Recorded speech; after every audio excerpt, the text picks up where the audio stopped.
I may have a cold, but the hype train does not stop. The anime is almost here, and the manga is just getting crazier.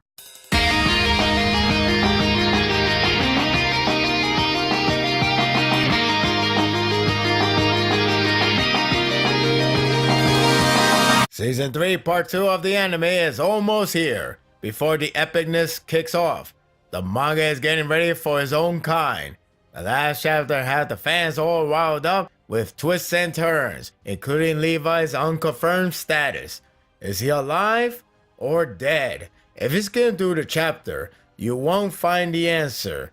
Your suffering will have to continue. In the meantime, it's time to raise some hell, and this chapter undoubtedly achieved it. This was a hell of an appetizer that got me incredibly starving for the main course. The last chapter ended with Pieck made her surprise entry after killing a poor security guy.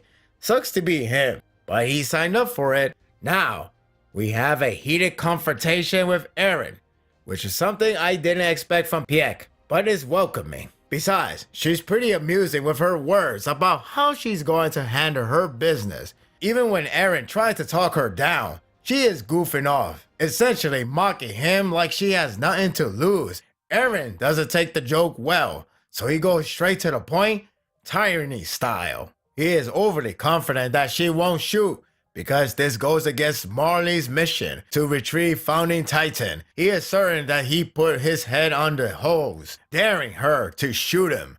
Eventually she gives up, not cut out to deal with this crap. I would have laughed so hard if she did shoot. It is worth mentioning, Gabi grabs a rifle from the dead guy. Though conflicted with her inner turmoil, she could shoot without thinking straight, which Pieck picked up right away. Good call. Was an odd call though. It's her wish to ally with Eren. I sense an act, but she can seriously act. The scene goes into intermission as it jumps to the jail cell with Armin, Mikasa, and others. I find it amusing how Niccolo, Bra's family, and others are trying to make the best out of their position, while Connie wondering if this is their new lifestyle from now on.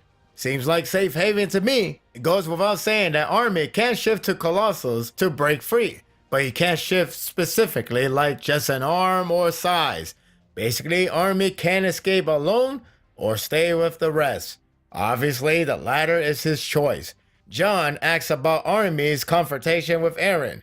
Armin told him about the beatdown and Mikasa getting insulted. Now, I thought John was about to push their button and go all righteous to say, Eren is truly the devil. Never trust that man. That's more of Connie's role. Instead, he comes off more thoughtful and mature. His intention isn't to make Eren look bad, rather expose some underneath agenda. In other words, Eren may have a reason to push them away that isn't damaging or insulting. Mikasa looks like she has found a new hope.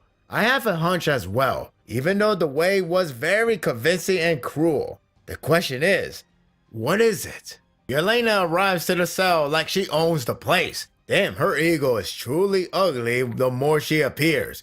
Oya Capone has changed side, which enraged Connie. I see more of him trying to prevent death from the lunatic that is Yelena. He knows her story. Plus, didn't he assist Haji before in a way? Well, it doesn't stop John talking smack out of them with words to make them look pathetic and selfish. He has shown a real leadership, so color me impressed. While we can't speculate if Oya Capone is bad or not, we can easily establish Gria is a complete asshole. He is the guy who you really want to see him get the worst possible death. He bashes heavily on the late Shasha in front of Niccolo, let alone the family. He calls her names, such as whore, and he was hoping Niccolo would shut the hell up about her, but even after her demise, there's no stopping. It's called love, dipshit.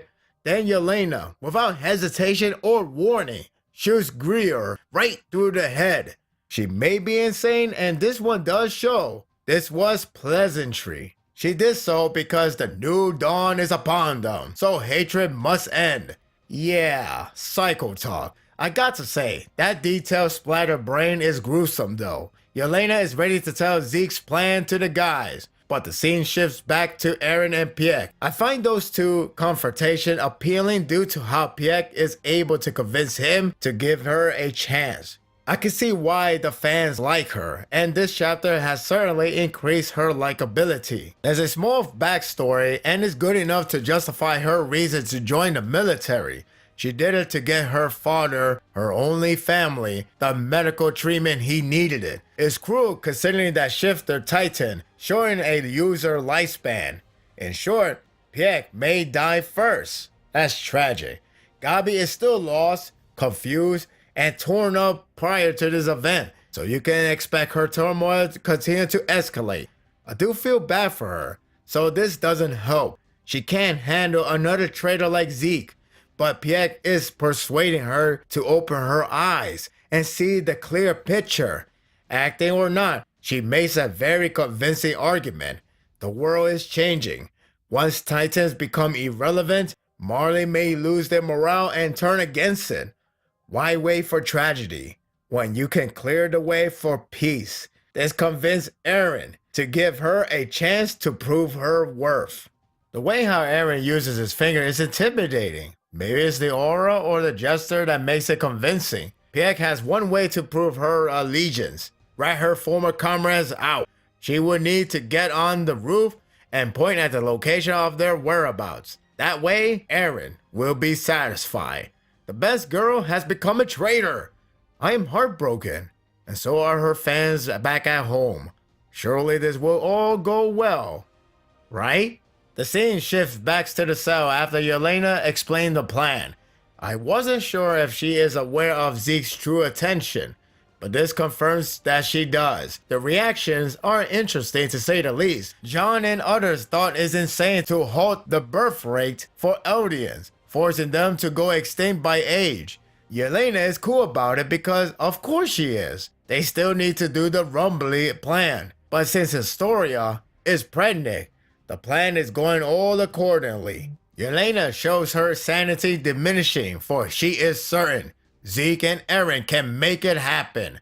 That look on her face says it all. The main takeaway is Armin's reaction.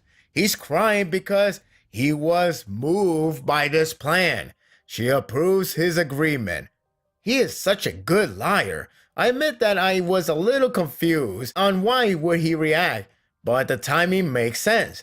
The plan goes against Eren's wish. Once Armin heard this plan, he can relax and be thankful that Eren most likely have another agenda in mind. This is a theory, but it makes the most sense. If true, then John's suspicions of Eren's action will be validated as the direction for Eren's best friend to reconsider. This may have renewed their hope. That old Armin is laughing in tears for her delusional. Either way, I like it, but that speculation can wait. It's time for the unnerving, intense, hell-raising moment. The Jaegerists are called up for an emergency. That includes Yelena. Everyone there is preparing for infiltrators. They all have to thank Pieck for this. She has been great so far, even if she did change side. I like how she has been acting like a big sister to Gabi, who pretty much need guidance at the moment. I really like how the faction watches her walking with Eren, and she greets them like she's part of the family. She is simply trolling, and I love it. I think some guys adore her though. She is good. Although it's confirmed that Falco is a victim to Zeke's spinal fluid a while ago, this time, Gabi and Pieck learns it from Eren. This put a dent to their mood. Not only Gabi is lost with her stance, but now she is feeling guilty. What a day this has been for her. Glad Pieck is around to comfort her. Speaking of her, she really is intelligent to pick up her suspiciousness of Zeke way back in the last arc. She had a hunch that Zeke had a hidden agenda of his own, only to expose truthfully when he met with Eren. Small details really are important in this series. Oh, and I love the small jab at Yelena from her. She is gold in this chapter. Now here comes the heart-pounding moment. They're at the roof. The moment of reveal is here. The far distant view gives me a chilling sensation of hell. It's about to break loose. You can already sense the tension is rising. This is literally do or die. Eren is set to kill her if it's a lie. He's prepared like, don't make me use my finger. To think, that is the most intimidating sight. Yet Lena is desperate to kill her after that jab. All it was missing was the Dark Knight soundtrack when the Joker say, and here we go. It's that tense. Before fate is decided, Gabi is in her greatest fear yet. Pieck holds her hand and smiles to say, everything will be okay. That was so sweet. A true big sister Gabi needs. She's definitely MVP of the chapter, but it doesn't stop there. It's time to decide her fate. She points her finger at the enemy, and that enemy is Eren. It's a trap. The Jaw Titan rise from the grave. Okay, not really, but it looks like that. And chop down Eren's leg. Damn! Take that! Never thought I would be happy to see Jaw Titan. Look at Yelena's face. Where's your god now? That didn't stop Eren as he shifts into Titan. The intensity level is off the chart. Pieck has performed a convincing act, though not everything she said was a lie. She doesn't trust Marley and she wants to free Eldians. However, she prioritized her friends over everything. She would never backstab them.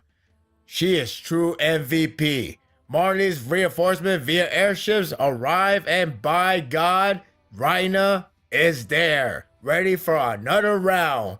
Only this time, he is determined to fight. It is pure madness. This was an intense calm before storm chapter. I don't know if that make any sense. The depth of these characters continued to impress. The emotional conflict was thrilling. Pieck was gold as a whole, from calming Gabi to fooling Eren and others, even if they didn't trust her. The point is, she got everyone gathered up for annihilation. The tension was bone-chilling with solid and tense visual sequences. The cliffhanger got me damn excited for the next chapter. The best part is, only the Jaegerists are going to action, while others are basically going to replicate the magazine cover, the one with the cast playing cards. Have fun with the war, idiots. Hell has arrived. And that will do it for the review. I hope you enjoyed this one.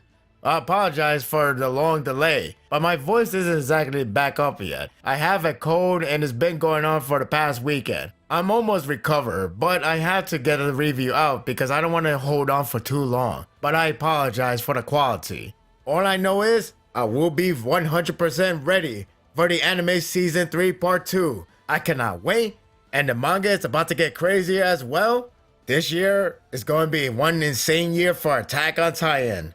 What do you think of the chapter? Share your thoughts in the comment section. If you like this and want more of this, subscribe to my channel, and my world will be yours to stay. Until next time, take care.